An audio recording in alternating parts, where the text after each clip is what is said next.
चंद्रमा पर रोवर चहलकदमी कर रहा है। इसरो की जानकारी भेज चुका है। इसरो ने रोवर के लिए रोजाना करीब 30 मीटर चहलकदमी की योजना बनाई थी। रोवर अभी तक केवल 12 मीटर ही चंद्रमा पर चल सका है। इसी से अंदाजा लगाइए कि चंद्रमा कितना अनप्रिडिक्टेबल है। ऐसा ही एक वाकया रोवर के साथ 27 अगस्त को हुआ, जब रोवर 4 मीटर व्यास के गड्ढे में जाते जाते बचा। रोवर इस वक्त चंद्रमा के साउथ पोल पर क्या कर रहा है, पूरी जानकारी इस रिपोर्ट में। धरती से 3,84,000 किलोमीटर की दूरी पर चंद्रमा अपने अंदर रहस्यों को समेटे हुए है। चंद्रमा का नॉर्थ पोल हो या फिर साउथ पोल, इंसानों के लिए अभी भी एक अबूझ पहेली है। दुनिया के तमाम देश इस गुत्थी को सुलझाने में जुटे हैं। चंद्रमा के ज्ञान विज्ञान पर चर्चा हो रही है। चंद्रमा के साउथ पोल के रहस्यों की जानकारी जुटाने में लगा प्रज्ञान रोवर भी रहस्यों की पड़ताल कर रहा है।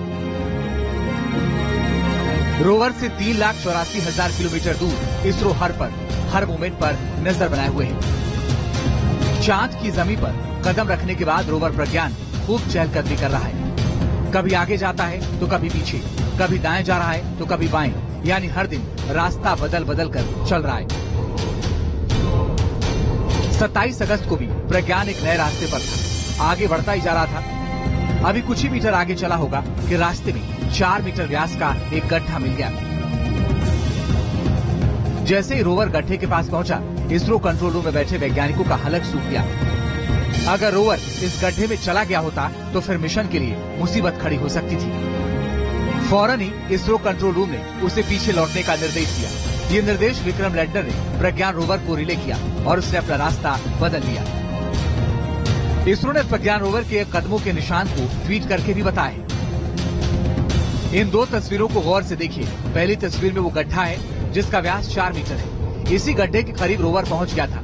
जब उसे इसरो ने विक्रम लैंडर के जरिए जानकारी पहुंचाई, तब जाकर रोवर ने अपना रास्ता बदला। दूसरी तस्वीर रोवर के उन कदमों की है जब उसने रास्ता बदला और बाल बाल बचा।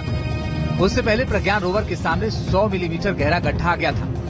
रोवर ने बड़ी सावधानी से उसे पार कर लिया था। दरअसल प्रज्ञान रोवर की चहलकदमी पूरी तरह से ऑटोमेटिक नहीं है।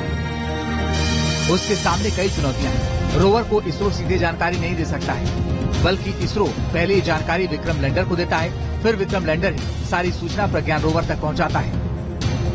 प्रज्ञान रोवर साइज में काफी बड़ा नहीं है। इसके अलावा कम्युनिकेशन की दिक्कतें होती है।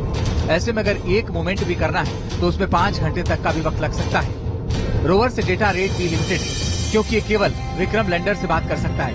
फिर लैंडर से इसरो का कंट्रोल रूम डेटा डाउनलोड करता है, उसमें वक्त लगता है। इसे कुछ इस तरह से समझ सकते हैं। अगर प्रज्ञान रोवर को एक पॉइंट से दूसरे पॉइंट पर भेजा जाता है तो उसके लिए वहां का ग्राउंड, रोशनी, तापमान और बाकी सभी चीजों को परखना पड़ता है। रास्ते की प्लानिंग के लिए रोवर के ऑनबोर्ड कैमरा से डेटा बेंगलुरु के इसरो कंट्रोल सेंटर में डाउनलोड किया जाता है। डेटा से डिजिटल एलिवेशन मॉडल बनाते हैं। फिर ग्राउंड और मैकेनिज्म टीम तय करती है कि किस रास्ते पर जाना है और उसकी कमांड देते हैं। रोवर का नेविगेशन कैमरा जो फोटो भेजता है, उस जानकारी के आधार पर ही अधिकतम 5 मीटर तक का रास्ता बनाया जा सकता है। एक बार में रोवर मैक्सिमम 5 मीटर चल सकता है।